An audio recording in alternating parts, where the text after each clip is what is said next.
দেখো বন্ধুরা, কেপিতে আসার মতো একটি প্রশ্ন কি বলছে, 14 লিটার মিশ্রণে জল ও অ্যাসিডের অনুপাত 2:5।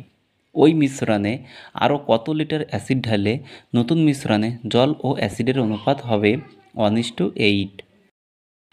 দেখো এটা শর্ট ট্রিক্সে কিভাবে করতে হয়।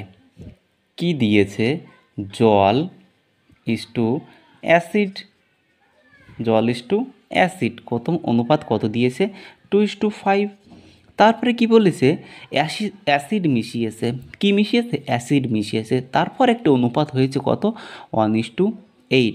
মনে রাখবে যেটা মেশাবে তার অপোজিটটা সমান করতে হবে। অ্যাসিড মিশিয়েছে, জল সমান করতে হবে। যদি এখানে জল মেশাতো তাহলে আমি অ্যাসিডটা সমান করতাম, মানে উপর নিচে সমান করতে হবে।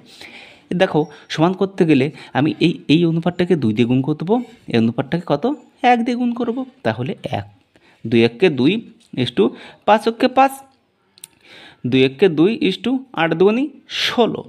এবার দেখো মোট 14 লিটার দিয়েছে, তাহলে অনুপাতে একটা মোট আছে, অনুপাতে এর মোটটা কত, 5 আর 2 7, এই 7 সমান সমান কত, 14। তাহলে 1 সমান সমান কত, 7 2 14।